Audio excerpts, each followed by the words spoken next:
নমস্কার। জয় শ্রীরাম, জয় শ্রীকৃষ্ণ। যে বিষয়টা নিয়ে বলতে এলাম, মঙ্গল কেতুর গোচর নিয়ে কী প্রভাব পড়তে পারে। 6ই জুন ইতিমধ্যেই মঙ্গলদেব সিংহ রাশিতে প্রবেশ করেছেন। কেতু মহারাজ ওখানে তো বসেই আছেন।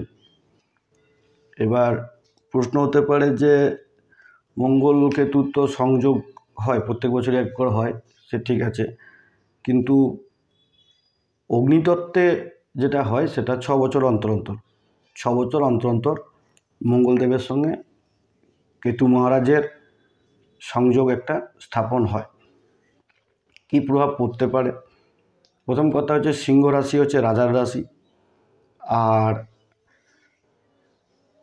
আমার প্রাণের প্রিয় ভারতবর্ষর বৃষ লগ্ন, এটা চতুর্থ ভাব হচ্ছে রাজ সিংহাসন। তো কী হতে পারে? প্রথম কথা হচ্ছে, আজকে 11ই জুন বুধবার সকাল 7টা 40 আমি যখন রেকর্ডিং করতে বসেছি, তাই ফলে গরম বেড়েছে। 6 জুন থেকে ভ্যাপসা গরম বেড়েছে, এটা আরও বাড়তে পারে, বাড়ার সম্ভাবনা অনেক বেশি। এটা চলবে ভাদ্র মাস, বাংলার ভাদ্র মাস পর্যন্ত এটা চলবে। এই ভ্যাপসা গরম একটা অস্বস্তিকর অবস্থা। হয়তো অনেকে যুক্তি দেবেন গাছপালা কাটা হচ্ছে, অবশ্যই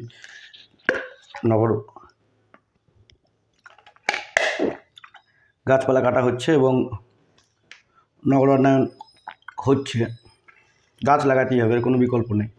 নাহলে প্রকৃতি তার মতো ঠিক সময় বের করে নেবে। তাহলে যেটা হচ্ছে যে কী করা উচিত মঙ্গলকেতুর পিরিয়ডে, প্রথম কথা দেশের সাপেক্ষে বলি। দেশের সাপেক্ষে যেহেতু চতুর্থভাবে হয়েছে, মঙ্গলদেব দেশকে প্রোটেক্ট করার জন্য, ভূমি রিলেটেড বা দেশমাতৃকাকে রক্ষা করার জন্য রাজা অ্যাগ্রেসিভ হতে পারেন, একটা আগ্রাসনী নীতি নিতে পারেন। যাই না, আগামী বিল হয়তো দুটো মেজর বিল পাস হবে এবং আইন প্রণয়ন করবে। এবং মঙ্গলদেব যেহেতু শনি মহারাজকে, গোচর মঙ্গলদেব শনি মহারাজকে দৃষ্টি দিচ্ছেন, জনগণের সঙ্গে একটু লড়াই হবে, আর ভিতর বাইরে একটা অস্বস্তি গুমোট ভাব হবে। মঙ্গলদেব আমাদের পুলিশ, ল্যান্ড, কেতু মহারাজ হচ্ছেন আইন। তাহলে এই রিলেটেড কোনো সংশোধনী বিল বা নতুন বিল আনতে পারেন রাজার রাশি, সুতরাং এটা হবে। এবং বিরোধীরা আন্দোলিত করবে, জনগণকেও আন্দোলন করে দেবে, সেখানে সেনাও পুলিশ প্রশাসনকে নামাতে হতে পারে, কিন্তু আগ্রাসনী নীতি নিয়ে সেটা কিন্তু চালু হবে, আজ হোক বা আগামীতে হোক ওটা চালু হবে। এটা দেশের ক্ষেত্রে গেল।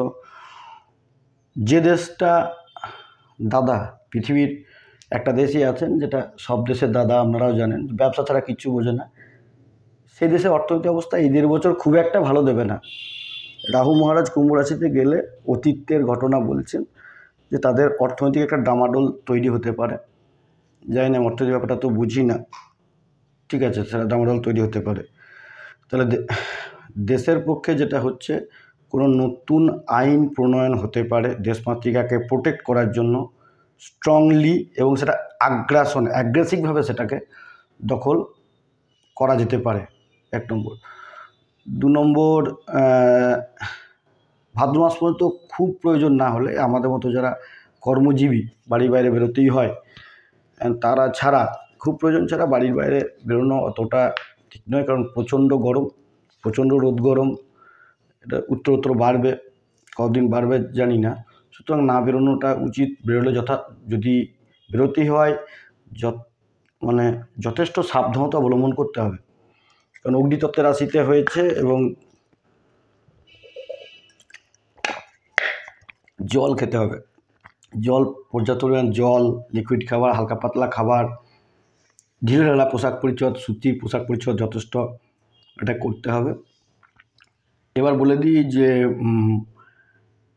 মঙ্গলকেতু জনজীবনের কি প্রভাব দেবে। যেহেতু আমাদের দেশে চতুর্থভাবে গৃহগত একটি খিটিমিটি লেগেই থাকবে। সবার লেগে থাকবে না, প্রথম হচ্ছে সবার থাকবে না।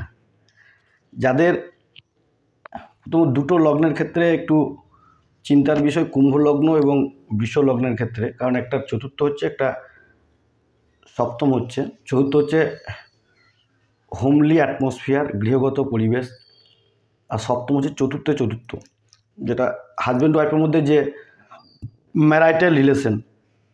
যাদের জন্মকালীনভাবে মঙ্গলকেতু যোগ আছে এবং মঙ্গলের মহাদশা কেতুর অন্তর্দশা, বা কেতুর অন্তর্দশা মঙ্গলের, মানে মঙ্গলের মহাদশা কেতুর অন্তর্দশা, বা কেতুর মহাদশা মঙ্গলের অন্তর্দশা, জন্মকালীন যোগ সঙ্গে এই দশা চলছে, তাদের ম্যারিটাল লাইফটা একটু ডামাডোল হতে পারে। ঝুট ঝামেলা, হাজব্যান্ড, যাদের বয়সটা ওই 25 থেকে 40-এর মধ্যে হাজব্যান্ড ওয়াইফের মধ্যে ঝুট ঝামেলা, একটা অস্বস্তিকর পরিবেশ, গৃহগত ব্যাপারে একটা ডিসকমফর্ট লাইফ তাদের যেতে পারে, এবং সেটা পুলিশ প্রশাসন, আইন আদালত পর্যন্ত পৌঁছাতে পারে। এটা কতদিন চলবে? আগামী 1.5 বছর, মানে 2026 সালের ডিসেম্বর পর্যন্ত এটা কিন্তু চলবে। এবং যাদের এই দশা পিরিয়ড চলছে এবং হাজব্যান্ড ওয়াইফে বনিবনা না হওয়ার কারণে আমরা মার্জনা করবেন, আদালত এবং আইন দরজায় গিয়ে ঘুরছিলেন, ঝুলছিলেন, ওই যে দাড়িপাল্লা আছে ঝুলে, বাদী পক্ষ ঝুলছিলেন, ওখান থেকে ওদের হ্যাঙ্গিংটা এসছে, ফাঁসি এসছে, জানি না, ঝুলিয়ে দেওয়া হয় বলে, তাদের কিন্তু একটা রিলিফ পাবেন। বিশেষ করে জাতিকারা 26 সালের ডিসেম্বর পর্যন্ত একটা রিলিফ পাবেন।